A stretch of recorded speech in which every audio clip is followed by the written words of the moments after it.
Hello दोस्तों, the AD exam में आपका स्वागत है। आइए आज हम आपके लिए लेकर आए हैं एसएससी जीडी का प्रैक्टिस सेट नंबर 6 मैथ का प्रैक्टिस सेट होगा।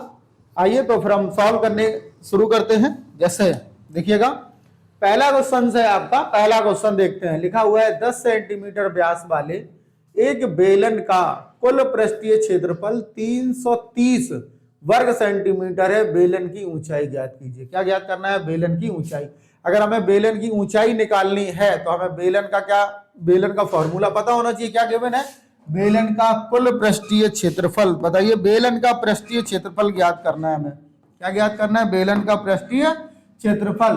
तो पृष्ठीय क्षेत्रफल क्या होता है? बेलन का कुल पृष्ठीय क्षेत्रफल। देखिए, बेलन का पृष्ठीय क्षेत्रफल कितना होता है? 2 पाई r ब्रैकेट में h प्लस ये कितना दिया गया आपको? 330 दिया गया। और हमें क्या दिया गया? व्यास। व्यास कितना होता है? 2r। तो आप बताइए, व्यास अगर 2r है, व्यास अगर 2r 10 है तो त्रिज्या कितनी हो जाएगी? 5। आप इस फॉर्मूले में रख दीजिए, आपका आंसर आ जाएगा। देखिए, जैसे 2 पाई की वैल्यू कितनी होती है? 22/7। r की वैल्यू कितनी है? 5। h पता करना है, प्लस 5 बराबर में कितना हो जाएगा? 330। गुणा करा लीजिए। देखिए, 22 5 दूनी 10, 10 गुणे 22 कितना हो जाएगा? 220/7 h प्लस 5 बराबर 330। 110 से काट दिए। 110 दूनी 110 तिया तो कितना हो जाएगा? 7 तिया 21/2। तो आगे सॉल्व हो जाएगा। h प्लस 5 बराबर 21/2। कितना आ गया? आगे आपको क्या सॉल्व करना है? h सॉल्व करना है। तो h की वैल्यू जब आप निकालेंगे, देखिए h बराबर क्या हो जाएगा? आप सॉल्व करेंगे, h बराबर 21/2 माइनस कितना? 5। 5 दूनी 10 तो कितना हो जाएगा? 10 घट जाएगा तो कितना बचेगा? 11/2। तो h का मतलब कितना हो जाएगा? 11/2 सेंटीमीटर, मतलब 5.5 सेंटीमीटर। ये रहा आपका आंसर। ये कितना हो जाएगा? उस बेलन की ऊंचाई। क्लियर है दोस्तों? आगे देखते हैं। देखा, वो राम की आय श्याम की आय से, राम की आय श्याम की आय से 2.5% अधिक है। तो आपको बताना है राम की आय श्याम की आय से कितने प्रतिशत कम है। देखिए, राम है, दो व्यक्ति हैं, एक राम है और दूसरा कौन है? श्याम है। अब राम और श्याम की हमें क्या बताया गया? आय का रेशियो दिया गया। राम की आय और श्याम की आय का अनुपात हमें दिया गया। देखो क्या अनुपात बनेगा? राम की आय कितनी ज्यादा है? 2.5%। इसको भिन्न में बना ले।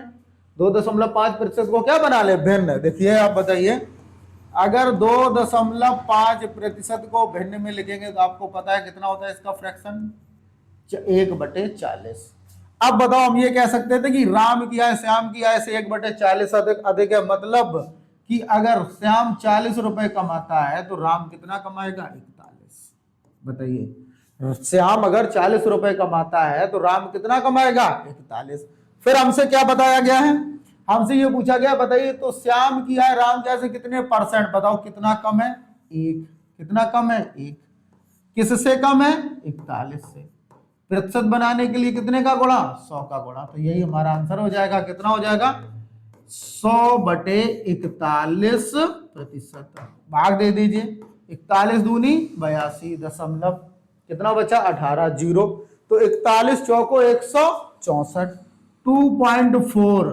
2.4 तो एक ही ऑप्शन हमारे पास 2.43%। तो लगभग कितना आंसर हो जाएगा?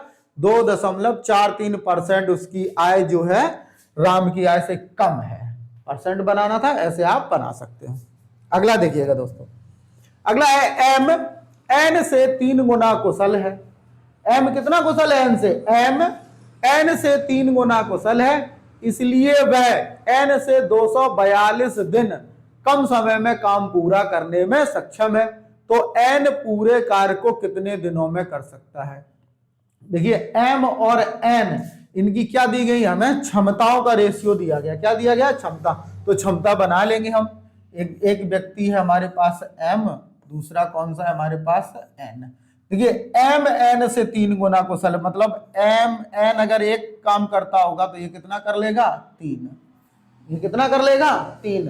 अगर एन एक काम करेगा तो एम कितना कर लेगा 3। अब बताइए ये अगर इनकी क्षमता है, ये क्या है क्षमता, और क्षमता का अपोजिट क्या होता है समय, क्षमता का उल्टा क्या होता है समय, मतलब समय, समय जो होता है समय किसके समानुपाती होता है 1/क्षमता के, समय किसके समानुपात होता है 1/क्षमता, मतलब जितनी अधिक क्षमता होगी उतना समय कम लगेगा और जितनी क्षमता कम होगी उतना समय अधिक लगेगा।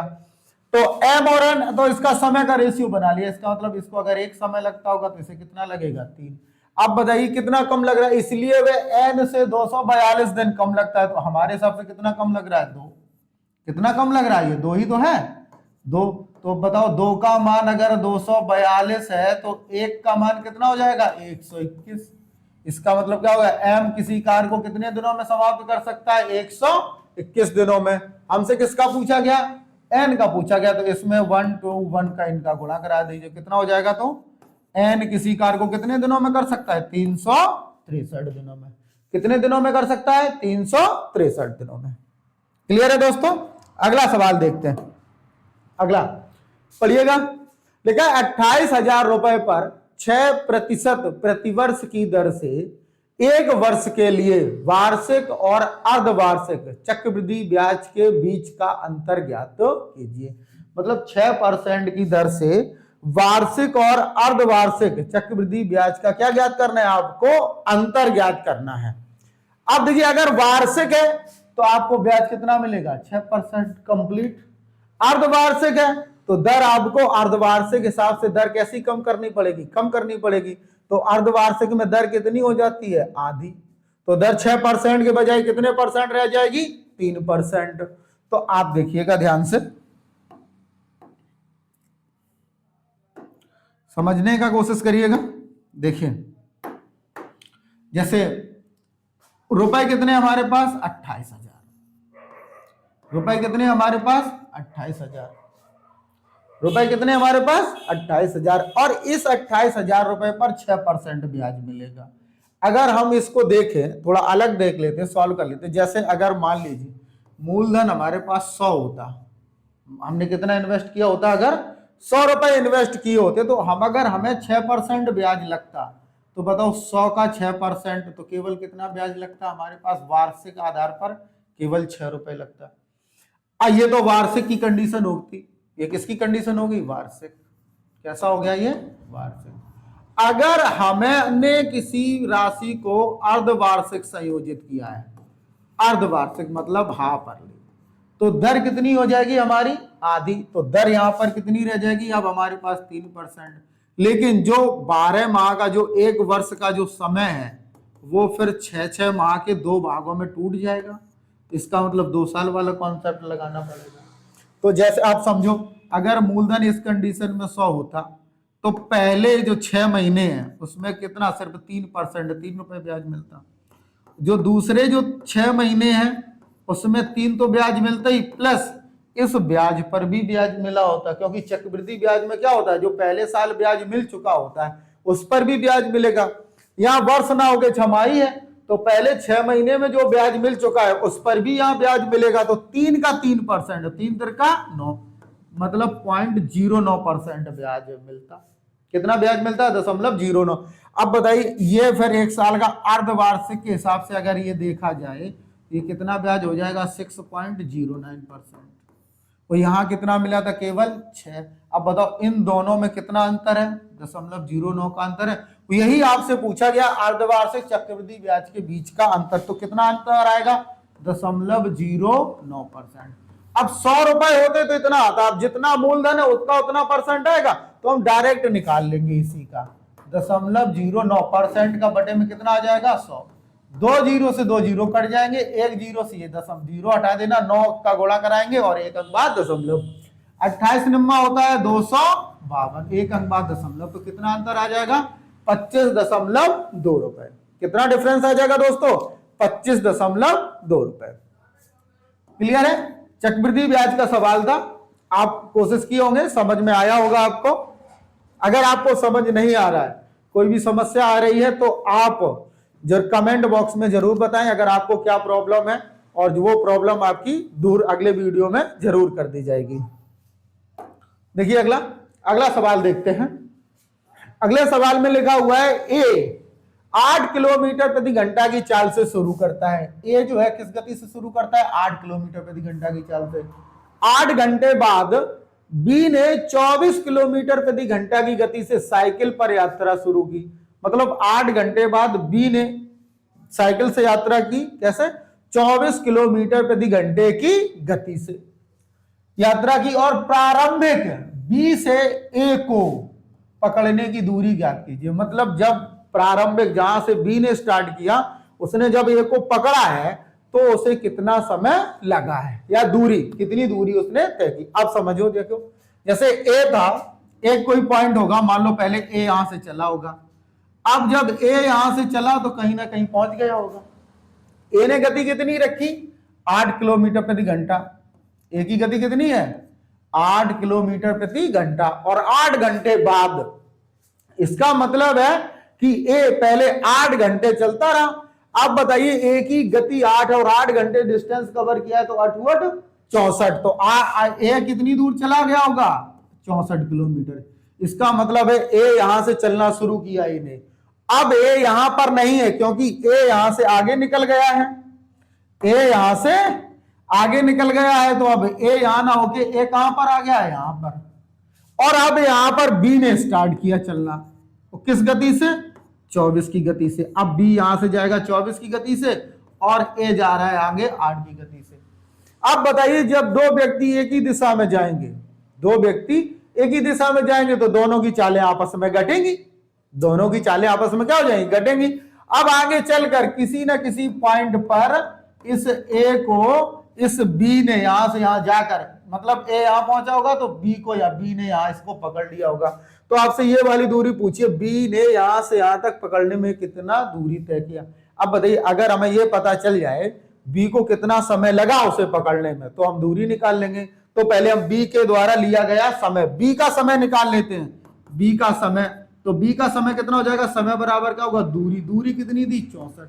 जो गैप कवर करने में जितना समय लगेगा वही दूरी तय करेगा, 64 किलोमीटर। अब दो व्यक्ति एक ही दिशा में जाएंगे तो दोनों की चालें आपस में क्या होंगी? घटेंगी। तो बताओ, 24 में से 8 गया तो चाल कितनी रह जाएगी? 16। 16 चौको 64। इसका मतलब हुआ कि बी ने उसे केवल कितने घंटे में पकड़ लिया? 4 घंटे में पकड़ लिया। कितने घंटे में पकड़ लिया? 4 घंटे में। तो बी द्वारा तय की गई दूरी, किसके द्वारा तय की गई दूरी? बी द्वारा तय की गई दूरी। तो दूरी बराबर क्या हो जाएगा? बी द्वारा तय की गई दूरी, दूरी बराबर क्या होता है? चाल गुणा समय। बताइए, बी की चाल कितनी है? 24। उसको समय कितना घंटा लगा है? 4 घंटे। तो 24 चौको 96। इसका मतलब है बी ने उसे कितनी दूरी पर पकड़ लिया? 96 किलोमीटर की दूरी पर। किस दूरी पर पकड़ लिया उसे? 96 किलोमीटर की दूरी पर।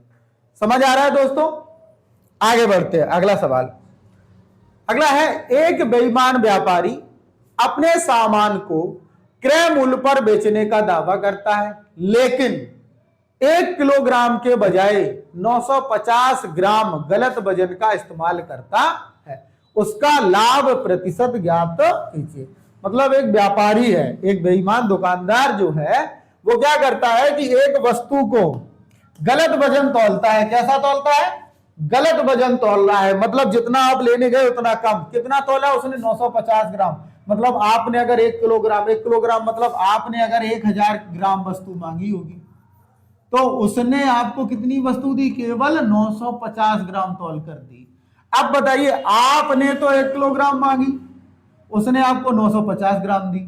अगर मान लीजिए 1 ग्राम वस्तु की कीमत 1 रुपए है, तो अब अगर 1000 ग्राम कीमत लेने जाओगे तो 1000 रुपए देने पड़ेंगे आपको। लेकिन उसने आपको वस्तु कितनी दी? केवल 950 की। मतलब क्या हुआ? आपसे पैसे वसूल लिए पूरे 1 किलोग्राम के, और आपको वस्तु कितनी मिली? 950 ग्राम। तो उसने प्रॉफिट कमाया। मतलब क्या हुआ? बांट हमेशा उल्टा प्रयोग करते हैं। जैसे 950 ग्राम जो था, उसके पैसे कितने वसूल लिए आपसे? 1000 रुपए। तो बताओ कितना प्रॉफिट कमाया उसने? 50 रुपए का प्रॉफिट कमाया। कितने पर? 950 पर। परसेंट बनाने के लिए 100 का गुणा। सॉल्व कर लेंगे, 0 0 कट जाएगा तो 1/19, तो 19 पंचे 95, 5 सही 5/19%। इतना उसे प्रॉफिट होगा। कितना प्रॉफिट होगा? 5 सही 5/19%। क्लियर है दोस्तों? आगे देखते हैं। देखा हुआ, एक निर्माता ने एक वस्तु का मूल्य 75 रुपए अंकित किया। उसने उसे 14% छूट देकर बेचा। यदि उसका लाभ 29% था तो वस्तु का क्रय मूल्य क्या था? देखिए, जब एक वस्तु पर छूट भी दी जाए और उस पर लाभ भी हो जाए या हानि हो जाए, तो अंकित मूल्य और क्रय मूल्य आप बड़ी आसानी से निकाल सकते हैं। सीधा सा फॉर्मूला होता है। देखिए क्या होता है, क्रय मूल्य अनुपात अंकित मूल्य निकालने का। बहुत ही आसान फॉर्मूला है। अगर एमआरपी और सीपी आपको पता करना है, अगर आपको पता करना है एमआरपी और सीपी का रेशियो, तो बहुत ही आसान तरीके से सीपी अनुपात एमआरपी। सीपी क्या होगा? हमेशा होगा 100 माइनस डिस्काउंट %। और एमआरपी क्या होगा? 100 प्लस प्रॉफिट %। अगर लॉस है तो 100 माइनस लॉस %। अब देखिए कितना छूट है? 14। अब बताओ 14 घटाओगे तो एमआरपी कितनी? 86 आएगी। कितनी रह जाएगी? 86। कितना प्रॉफिट है? 29। तो ये कितना? 129। काट लो, 43 दूनी 86 और 43 दिया 129।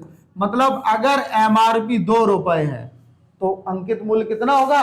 3 रुपए। सीपी अगर 2 रुपए है तो अंकित मूल्य कितना होगा? 3 रुपए। अब बताइए, एक वस्तु का 75 रुपए अंकित, बताइए तो 3 की वैल्यू कितनी है? 75। तो 1 की वैल्यू कितनी हो जाएगी? 25। तो 2 की वैल्यू कितनी हो जाएगी? 50। इसका मतलब उस वस्तु का अंकित मूल्य कितना था? 50 रुपए। कितना था वस्तु का अंकित मूल्य? 50 रुपए। ये आपका आंसर हो जाएगा। क्लियर है दोस्तों? आगे बढ़ते हैं। अगला है, एक पिता, एक माता और पुत्री का वेतन 2:3:5 के अनुपात में है। एक पिता, एक माता और एक पुत्री का वेतन 2:3:5 के अनुपात में है। यदि उनके वेतन में क्रमशः 15%, 10% और 20% की वृद्धि हुई तो उनके वेतन का अनुपात ज्ञात कीजिए। मतलब उनके वेतन में क्या हो गई है? वृद्धि। वेतन में वृद्धि। देख लीजिए, एक पिता है और माता है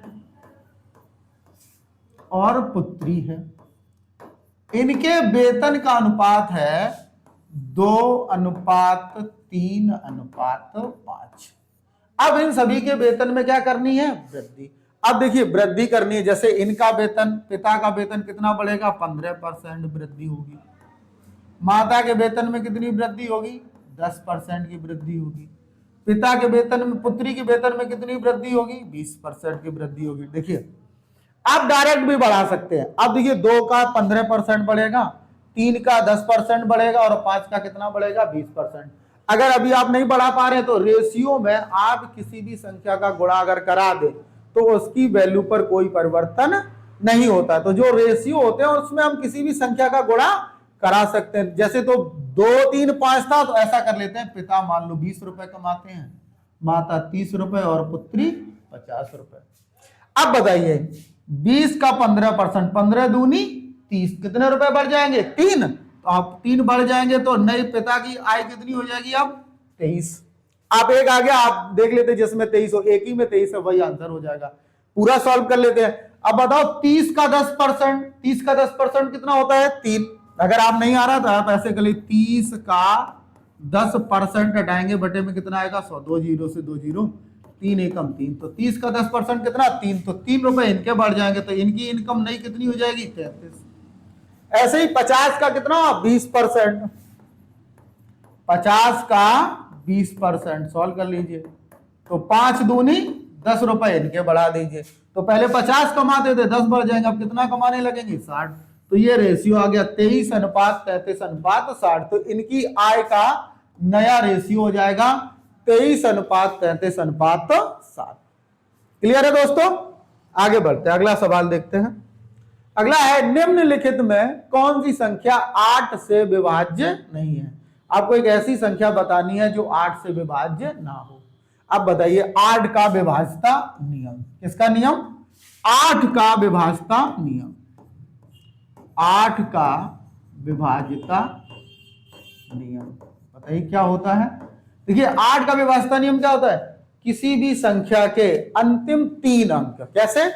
किसी भी संख्या के, कोई भी संख्या हो, अंतिम 3 अंक क्या हो? 0 हो, या उस संख्या के अंतिम 3 अंक 8 से विभाजित हो।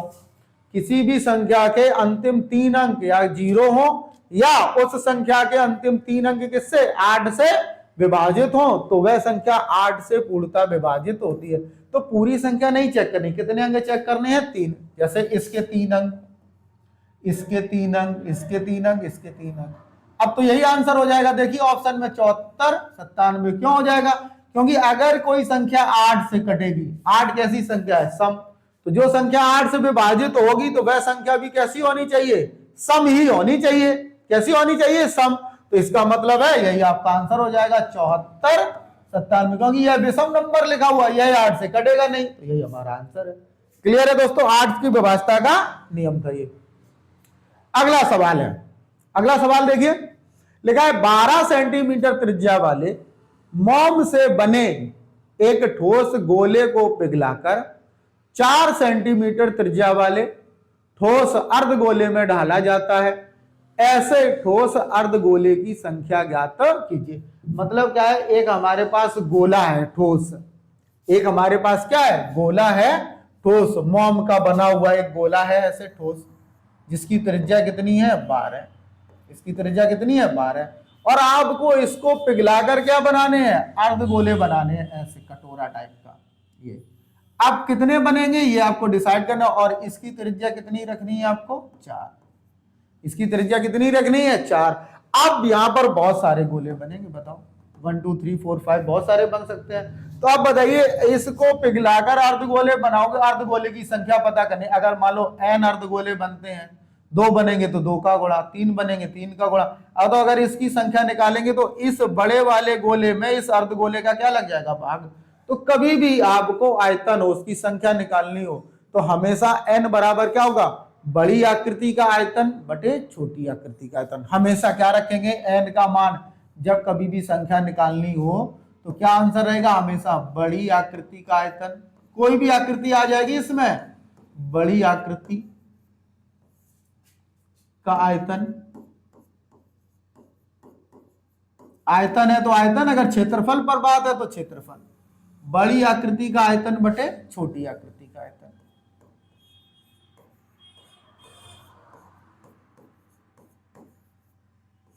हमेशा भाग दे देना है और आपको संख्या पता चल जाएगी। अब बताइए बड़ी आकृति क्या है? गोला, तो गोले का आयतन। छोटी आकृति क्या है? अर्धगोला, तो अर्धगोले का आयतन। देख लीजिएगा, यहीं देख लेते हैं। देखो बड़ी आकृति का आयतन n बराबर क्या हो जाएगा? बड़ी आकृति कितनी है? गोला। गोले का आयतन कितना होता है? 4/3 पाई r क्यूब। r कितना है? 12। तो 12 का क्या करना है आपको? क्यूब, मतलब 12 का 3 बार गुणा बटे। छोटी आकृति कैसी थी? अर्धगोला। अर्धगोले का आयतन कितना होता है? 2/3 पाई r क्यूब। कितना हो जाएगा? 2/3 पाई r क्यूब। त्रिज्या कितनी अर्धगोले की? 4। तो 4 का 3 बार गुणा हो जाएगा। हो गया? अब देखिए पाई से पाई कटेगा, 3 से 3 कट जाएगा, 2 दूनी 4, ये 2। अब देखो 4 तिया 12, 4 तिया 12 और 4 तिया 12, तो संख्या कितनी हो जाएगी बताइए आप? 3 तिरका 9, 9 तिया 27, 27 दूनी 54। तो कितने अर्धगोले बन जाएंगे ऐसे? 54 अर्धगोले बन जाएंगे। कितने अर्धगोले बन जाएंगे? 54। कितने बन जाएंगे? 54। अगला देखते हैं। अगला है, एक आदमी 1 रुपए में 21 आम खरीदता है।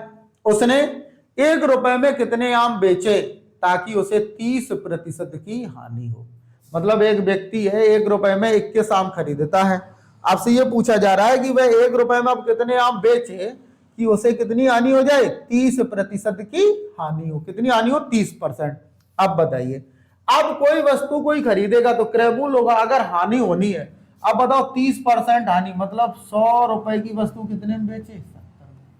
तो ये रेशियो बना सकते हैं हम, मतलब 10 रुपए की वस्तु कितने में, 7 में। ये कीमत है, ये क्या है, कीमत। ये कीमत का रेशियो है। अगर पैसे आप सामान खर्च कर रहे हैं तो कीमत का जो रेशियो होता है उसे पलटने के बाद बन जाती है वस्तुओं की संख्या। क्या बन जाती है, वस्तुओं की संख्या। अब देखिए ये संख्या कन्वर्ट हो जाएगी, क्या बन जाएगी, संख्या। मतलब अगर आप 7 वस्तुएं खरीदें तो आप कितनी बेचे, 10। क्या हो गया कि अगर आप 1 रुपए में 7 वस्तुएं खरीद कर लाएं और 1 रुपए में 10 वस्तुएं बेच दें तो आपको 30% की क्या होगी, हानि। क्या हो जाएगी, हानि। लेकिन आप खरीद कर कितनी लाए हैं, 21। तो बताइए 7 की वैल्यू कितनी है, 20, 3 गुनी। तो 10 की वैल्यू भी कितनी हो जाएगी, 3 गुनी। 10 तिया 30, 10 तिया 30। इसका मतलब है कि 1 रुपए में अगर आप 30 वस्तुएं बेचेंगे, कितनी वस्तुएं बेचेंगे, 30, तो आपको 30% की क्या हो जाएगी, हानि। क्लियर है दोस्तों। आगे देखते हैं। अगला है 25 और 35 के बीच का तीसरा अनुपात ज्ञात कीजिए। तृतीय अनुपाती पूछा गया। क्या पूछा गया आपसे, तृतीय अनुपाती। 25 और 35 का तृतीयानुपाती ज्ञात कीजिए। देखिए तृतीयानुपाती क्या होता है, आपको बताया था मैंने, तृतीयानुपात। क्या बताया था, तृतीयानुपात क्या होता है, हमेशा तृतीयानुपात होता है b²/a। अगर ये a है, ये b है, तो तृतीयानुपात कितना हो जाएगा, b²/a। b कितना है, 35। तो 35 का वर्ग कितना हो जाएगा, 35 गुणा 35, या 35 का वर्ग 1225 बटे a कितना है, 25। सॉल्व कर लीजिए इसे। तो 5 25, 5 7 35, 5 7 35, तो कितना हो जाएगा, 7 7 49। तो तृतीय अनुपात कितना हो जाएगा, 49। कितना आ जाएगा आपका तृतीय अनुपात, 49।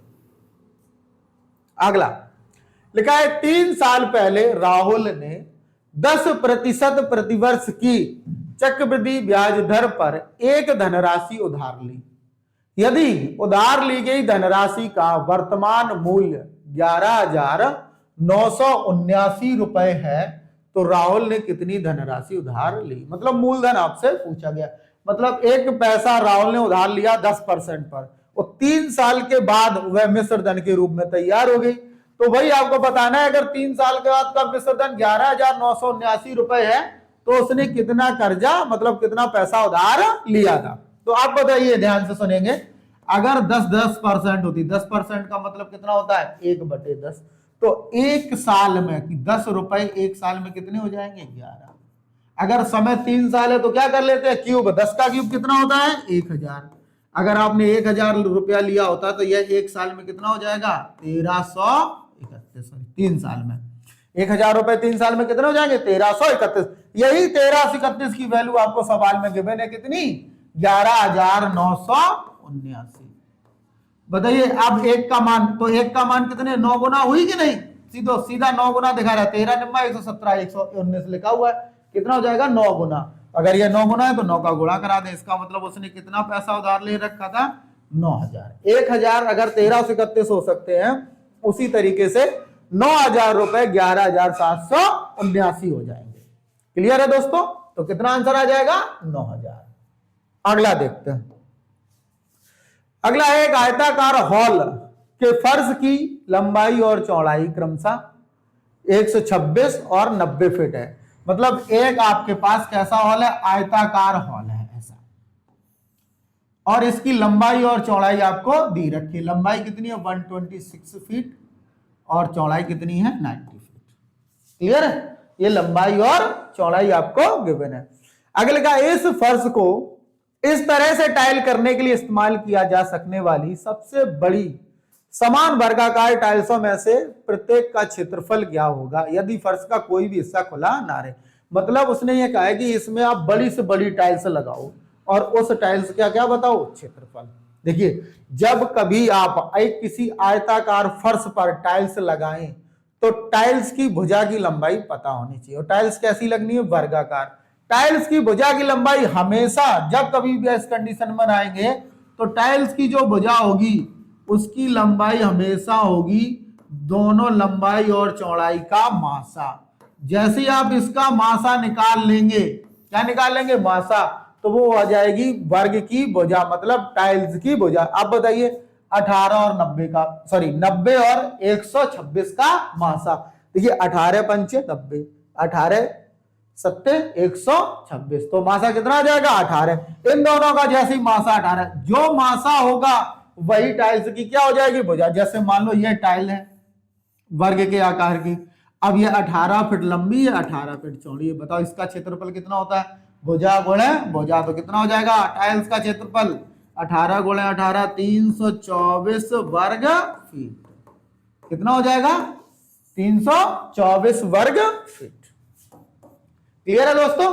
देखिए कभी भी आयताकार फर्श हो और उस पर आपको क्या लगानी हो, टाइल्स लगानी हो, तो जो आयत की जो लंबाई और चौड़ाई होती है उनकी भुजाओं का क्या लेना होता है, मासा। जो आप मासा ले लेंगे तो वैसे ही आपको पता चल जाएगा कि टाइल्स की भुजा कितनी है। आप बता देंगे टाइल्स का क्षेत्रफल।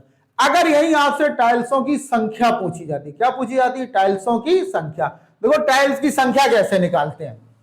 अगर आपसे पूछा जाता है टाइल्स की संख्या बताइए, तो संख्या क्या हो जाएगा, पहले तो आपको फर्श का क्षेत्रफल लिखना है। फर्श का क्षेत्रफल कितना हो जाएगा, लंबाई गुणे चौड़ाई, क्योंकि लंबाई गुणे चौड़ाई आयत का क्षेत्रफल होता है और फर्श भी कैसा है आपका, आयताकार। और उस फर्श के क्षेत्रफल में आपको एक टाइल्स के क्षेत्रफल से दे देना है भाग। एक टाइल्स का क्षेत्रफल कितना हो जाएगा 18 गुणे 18। सॉल्व कर लेंगे, ये टाइल्सों की क्या आ जाएगी संख्या, 18 पंचे 90, 18 सत्ते 126, तो 5 सत्ते 35। तो कितनी टाइल्सों की आवश्यकता पड़ेगी, 35। अगर हम इसमें टाइल्स लगवाएंगे तो हमें कितनी टाइल्स चाहिए, 35। और एक टाइल्स का क्षेत्रफल हमसे पूछा गया तो उसका क्षेत्रफल कितना होगा, 324। क्लियर है दोस्तों। आगे देखते हैं अगला सवाल। अगला है प्रथम 125 प्राकृतिक संख्याओं का औसत ज्ञात कीजिए। अब बताइए प्रथम 125 प्राकृतिक संख्याओं का औसत, मतलब 1, 2, 3 डॉट डॉट, आपने पढ़ा होगा n प्राकृतिक संख्याओं का औसत पढ़ा है। औसत क्या होता है, n प्लस 1 बटे 2, यही होता है, ये योग होता है। अगर इसमें आप n का भाग दे देंगे तो औसत बनेगा, तो n आपको हटाना पड़ेगा। औसत हमेशा कितना होता है, n प्लस 1 बटे 2, योग होता है। लोग गलती करते हैं ऐसा, तुरंत लगा लेंगे n प्लस 1 बटे 2, ये क्या होता है, योग। अब बताओ योग में संख्याओं की संख्या से भाग देंगे तभी तो औसत बनेगा। अगर इसमें n से भाग दे दें तो ये किसमें कन्वर्ट हो जाएगा, औसत में। तो औसत कितना हो जाएगा, n प्लस 1 बटे 2। मतलब क्या, जितनी संख्याएं दी जाए, अगर क्रमागत हो और प्रारंभिक हो, तो जितनी संख्याएं दी जाए उसमें एक जोड़कर आपको क्या कर देना है, आधा। तो 125 में एक जोड़ेंगे कितना हो जाएगा, 126 बटे 2, तो कितना हो जाएगा 63। औसत कितना हो जाएगा आपका 63। क्लियर है। अगला देखते हैं दोस्तों। अगला है 35 माइनस ब्रैकेट है 28 माइनस 60 भाग 4 प्लस 26 भाग 13। इसे आपको क्या करना है, सॉल्व करना है। सरलीकरण का सवाल है, देख लेते हैं, लिख लेते हैं एक बार। देखिए लिखा हुआ है 35 माइनस ब्रैकेट है 28 माइनस छोटा ब्रैकेट है भाग 4 प्लस 26, फिर भाग आएगा 13, दोनों ब्रैकेट क्लोज। देखिए बॉड मास लगाना पड़ेगा। क्या लगाना पड़ेगा आपको, बॉड मास। हम पहले बता चुके हैं आपको। देखिए बॉड मास क्या होता है, बॉड मास पहले ब्रैकेट ऑफ डिवाइड मल्टीप्लिकेशन, मतलब भाग और गुणा में पहले भाग और उससे पहले क्या, ब्रैकेट। तो ब्रैकेट के अंदर यहां जाते हैं, ये दो ब्रैकेट है, ये दो ब्रैकेट है। यहां एक नंबर लिखना भूल गए हैं, देखिए जरा, यहां कितना था 60 भाग 4, ठीक है। अब आइए देख लेते हैं। देखो 13 से भाग देंगे तो 13 दूनी 26, 4 से काटेंगे कितना कटेगा 15, तो 15 और 2 कितना हो जाएगा 17, तो कितना बचेगा 35 माइनस ब्रैकेट 28 माइनस 17, इतनी बचा। तो 17 घटाएंगे कितना 11, तो 35 माइनस 11 बराबर कितना आ जाएगा आपका आंसर 24। अगला देखिए लिखा है अभी ने एक भार्गव को 10% के लाभ पर बेचा। मतलब अभी ने एक घर बेचा भार्गव को कितने परसेंट के लाभ पर, 10% के लाभ पर। भार्गव ने इसे चेतन को 20% के लाभ पर बेच दिया।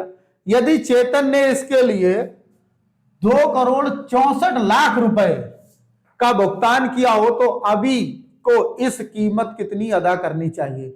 मतलब अभी ने पहले लिया फिर बेचा, भार्गव ने किसे बेच दिया, चेतन को। मतलब एक ही घर जो है 2 बार बेचा गया। कितनी बार बेचा गया, 2 बार, तो सक्सेसिव लग जाएगा। देखो जैसे एक व्यक्ति है, मान लो अभी इसने 100 रुपए का घर खरीदा, इसने बेच दिया भार्गव को, कितने लाभ पर, 10%। अब 10% लाभ पर बेचेगा तो इसको तो 100 का 10%, 10 ही रुपए का प्रॉफिट होगा, तो 110 का बेच गया। अब इस भार्गव ने क्या किया, किसको बेच दिया, चेतन को। किसे बेच दिया, चेतन को। कितने लाभ पर, 20% के लाभ पर। कितने लाभ पर, 20। आप बताइए इसका 110 का 20% कितने रुपए, 22 रुपए का प्रॉफिट कमाएगा। तो बताओ 110 में जैसे आप 22 जोड़ोगे तो कितने का बेचना जाएगा इसको, 132 रुपए का। लेकिन इसको 132 नहीं मिले, इसको कितने मिले, 2,64,00,000। तो 132 की वैल्यू कितनी होगी, 2,64,00,000 बताओगी। अब 132 दूनी, 2 का गुणा हो जाएगा, तो 2 का यहां गुणा करा देंगे, कितने का, 2 का गुणा कराएंगे, वो कितने जीरो, 7, 2 3 4 5 6 7। तो इसका मतलब अभी ने कितना पैसा चुकाया इसके लिए, 2 करोड़ रुपए। अभी ने कितने में घर खरीदा था, 2 करोड़ रुपए में। अगला देखते हैं। अगला है 1940 के अंकित मूल्य वाली एक वस्तु को 15% की छूट पर बेचा गया है। वस्तु को किस मूल्य पर बेचा गया था, मतलब 15% डिस्काउंट दिया गया है। अब बताइए अंकित मूल्य कितना है, 1940। अब 1940 का 15% आपने डिस्काउंट, तो अगर आपको डिस्काउंट दिया जाएगा तो इतने रुपए उस वस्तु से कम हो जाएंगे, तभी तो विक्रय मूल्य आएगा। बताइए अगर आपको डिस्काउंट दिया जा रहा है तो ये रुपए उसमें से अंकित मूल्य में से क्या हो जाएंगे, कम हो जाएंगे। तो कितने कम, इसका 15% आप निकाल लो, एक जीरो से जीरो काट लेना।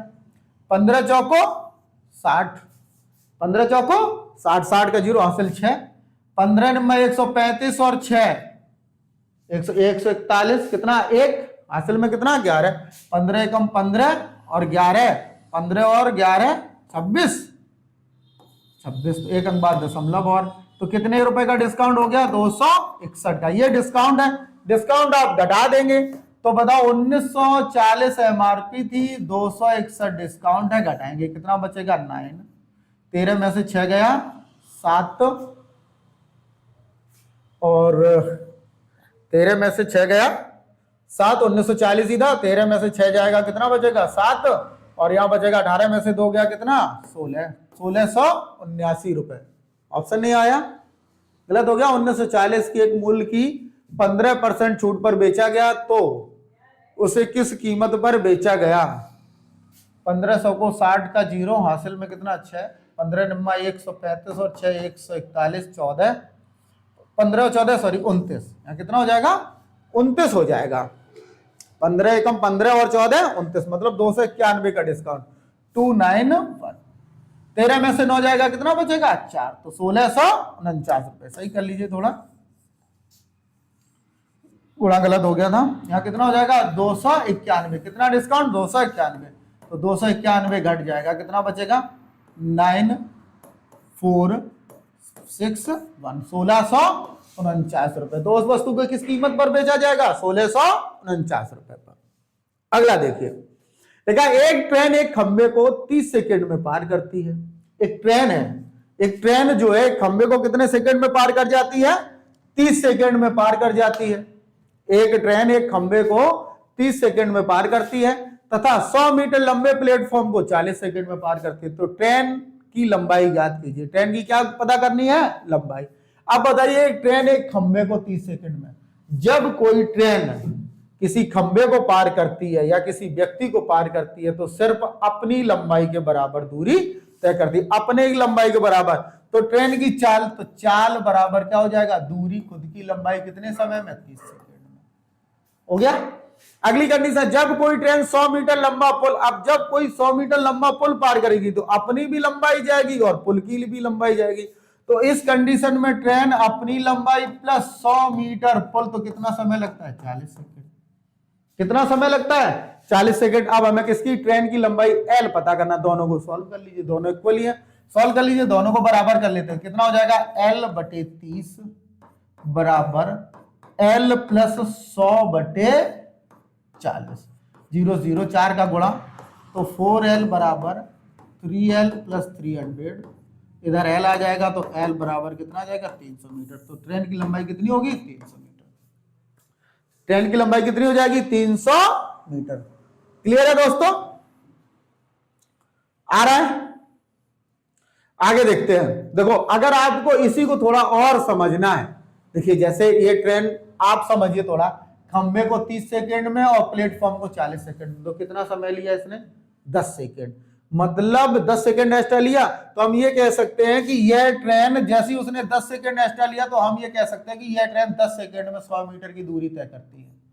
10 सेकेंड में कितने मीटर की दूरी तय करती है, 100 मीटर की। यह ट्रेन 10 सेकेंड में कितने मीटर की दूरी तय करेगी, 100 मीटर की। अब बताइए, यही ट्रेन अपने आप को कितने सेकेंड में जाती है, 30 सेकेंड में।